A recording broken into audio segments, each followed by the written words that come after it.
Приветствуем из столицы Якутии всех зрителей телеканала Матч ТВ. В пятницу 15 июля прошли старты предпоследнего дня шестых игр «Дети Азии». Финалы по игровым видам спорта, волейболу, баскетболу и футболу пройдут в последний день игр и должны закончиться до торжественной церемонии закрытия. Пьедестал почета на Комсомольской площади Якутска был отдан призерам шашечного турнира и национальных видов единоборств по курашу и масс-рестлингу.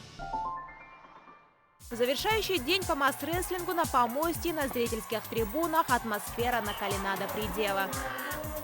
Якутянам отрадно видеть, что в их национальном виде спорта в финалах представлено большое количество стран. В Кыргызстане только год назад появилась Федерация масс-рестлинга, хотя их единоборцы уже известны в мире.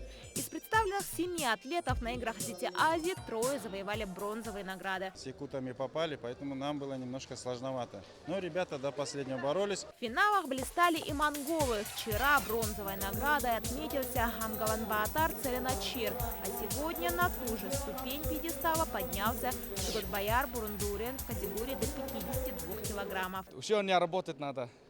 В следующие игры будем еще больше медалей завоевать. Правда, золотые и серебряные медали полностью разыграли хозяева игр.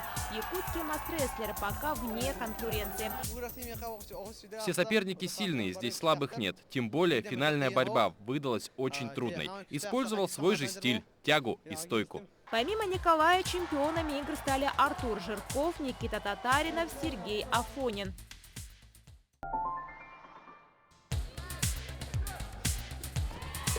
В пятницу прошли последние схватки по курашу. На ковре встретились борцы в весе до 55 и свыше 75 килограммов.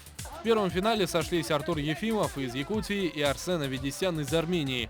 Оба провели по 3 схватки, чтобы дойти до чемпионского поединка, который выдался скоротечным. По словам чемпиона, ему было тяжелее выступать в полуфинале. В 1/2 Артуру Ефимову противостоял земляк Амир Абдукагумов из сборной Саха-2. Вдвоем в зале тренируемся, все приемы знаем. Как друзья, знаем друг друга. Настоящим украшением стал финал в категории свыше 75 килограммов. На ковер вышли монгол Чингутбатат Нацагдорш и казах Шархан Нурлукхан. Борец из Монголии буквально уничтожил предыдущих соперников. Ошеломляющей была и разница в весе между спортсменами. Казах был на 20 килограммов легче, и многим казалось, что судьба золота уже решена. Но Нурлукхан думал иначе. Он был быстрее, умело проводил приемы и в итоге с минимальным преимуществом одолел монгольского богатыря. Он огромный был очень, но мне было тяжело. Но я постарался как мог. Но я ему доказал, что я мог его выиграть. В русских шашках явными претендентами на золото с первых туров были представители Сурала, Вера Минина и Матвея Нетбаева. Чемпионство Матвея стало известно еще накануне, а вот Вере пришлось доказывать свое лидерство в последний день соревнований. Шашки, это, не знаю, это моя жизнь, судьба. У меня такое сейчас воздушное чувство, как будто сейчас летать буду. Партия якутян Максима Павлова и Николая Григорьева не привела к призовому результату, но обратила на себя внимание. Максим здесь совершает один-единственный неправильный ход, который в будущем решил весь исход игры. Николай начинает жертвовать своими шашками и показывает прекрасную тактическую игру. И в конце делает 4-ходовую комбинацию, которая встречается крайне редко.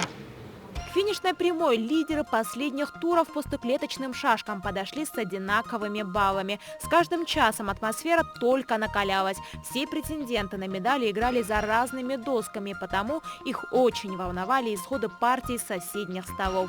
В первую очередь это касалось 2 вечных соперников шашечных школ Якутии и Башкортостана. На 1 очко отстал хозяин турнира Валентин Иванов, и башкир Марсель Шарафуддинов получает золото игр.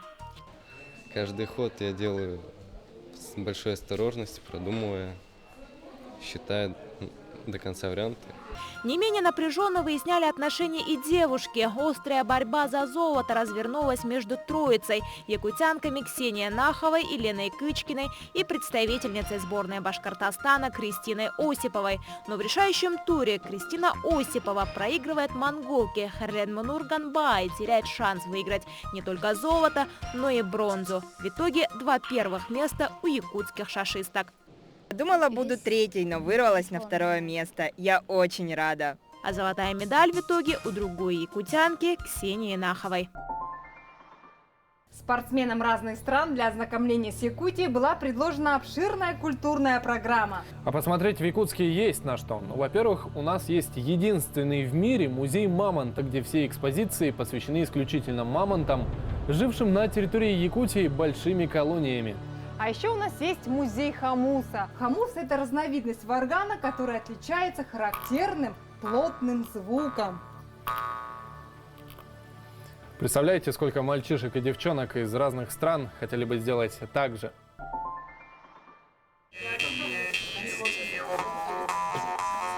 Хамусу можно купить на память о Якутии. Их стоимость колеблется от 500 рублей до 50 тысяч, если он украшен небольшим бриллиантом. Гости Якутии в первую очередь интересуются не только продукцией, символикой игр «Дети Азии», но и национальными сувенирами. Так повышенным спросом пользуются брелоки из бивней мамонта. Если сравнивать с обычными брелоками, то стоимость такая же, как в Японии, но здесь они сделаны из мамонтовой кости, так что я приятно удивлен ценами. Есть и более крупные покупки. Например, этот эксклюзивный нож из мамонтовой кости обошелся тренеру сборной Катара в 75 тысяч российских рублей. Продавцы к такому ножу выдают специальный сертификат на вывоз, иначе подобный сувенир могут конфисковать на таможенном контроле. К слову, сырье в виде необработанных бивней мамонта к вывозу категорически запрещено. Талисманы игр, мамонтенок, жеребенок и олененок, естественно, хиты сувенирных продаж. Память о детях Азии останется, даже если вы купите вот такую открытку. Почта России выпустила их тиражом 2000 штук. Сегодня в матче с монголами порадовали болельщиков сибиряки и укрепили шансы на пьедестал. Казалось, что они с самого начала вели игру по своему сценарию, в котором уже прописана их победа. Так, первая четверть закончилась с преимуществом 6 очков, и на табло появился счет 18-12. Вторая четверть была более похожа на качели, так как монголы предприняли ряд трехочковых атак. Поддержать своих коллег по сборной пришли спортсмены Монголии, чьи соревнования уже закончились. Но на перерыв команды ушли со счетом 36-29 в пользу Сибири. В третьей четверти монгольские баскетболисты пытались наверстать упущенное и частенько дышали в спины оппонентов на их территории. Но разница в счете сократилась лишь на 1 очко, и команда СФО на последний перерыв ушла со счетом 53-47. Возможно, тренерские назидания были полностью приняты монголами, потому что в четвертой четверти у них появилась возможность догнать сибиряков. И если бы небольшое количество фолов, то им удалось бы, как минимум, закончить матч в ничью. Но фортуна была на стороне баскетболистов СФО, и они выиграли со счетом 71-64. В день закрытия игр сибирякам предоставится возможность реабилитироваться за проигрыш уральским баскетболистам. Мы проиграли Уральскому федеральному округу. Это была первая игра. Я считаю, что мы реабилитируем свою ошибку в первой игре. И завтра мы будем бороться за медали. Сейчас баскетбольная таблица выглядит таким образом. У спортсменов из Сибири и Урала по 3 победы и по 1 поражению. У Дальнего Востока 2 победы и 2 поражения. Впереди команда хозяев на счету у сборной Республики Саха 4 выигрыша из 4 возможных.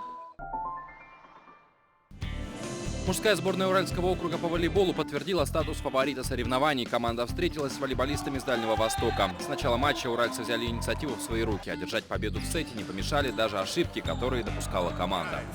Количество вы уже сами посчитали, сколько у них должно было быть очков. В итоге мы в защите простые, нам надо доигрывать, нам надо блок к завтрашнему готовить. Мы ничего, мы подали, не подали, подали, не подали, забили, не забили. Как в первой партии, такая же. Во второй партии уральская команда стала ошибаться меньше. Сдаваться не собирались и парни из дальневосточной сборной. Но уральцы превзошли их мастерством и одержали победу в сете со счетом 25-17. Двигаем ногами, принимаем подачу. Все нормально, взяли 3 мяча, провалили. Давайте, принимите мяч, все пойдет, нормально будет. Поехали.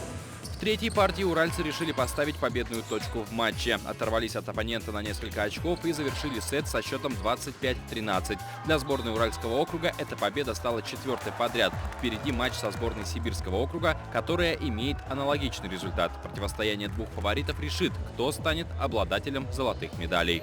Игра будет сложной, я считаю, для обеих команд. Кто лучше, помимо того, что подготовился, но и за это короткое время разобрал, скажем так, соперника. Вот.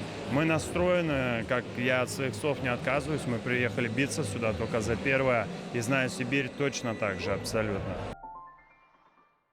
Якутия для многих гостей игр «Дети Азии» стала открытием. Если про теплый прием хотя бы были предположения, то про красоты нашего севера они практически ничего не знали. Теперь им хочется вернуться сюда еще раз. По крайней мере, на водопады Кюрюлюр точно. Кюрюлюр на речке Менда. Каменистые берега, водопады, пороги и очень бодрая водичка.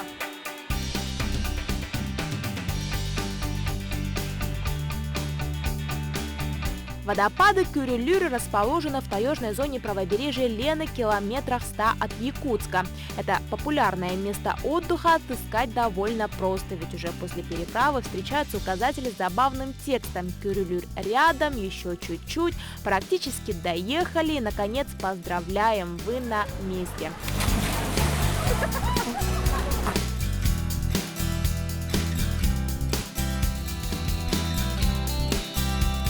Удивительно, но во многих справочниках речка Менда считается горной.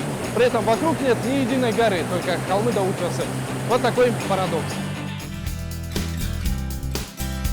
А еще на берегах Менды можно отыскать очень редкую голубую глину. По легенде, человек, нашедший ее и намазавший на свое тело, весь год не будет болеть. А женщины, воспользовавшиеся ее чудодейственной силой, смогут сэкономить на визитах к косметологам.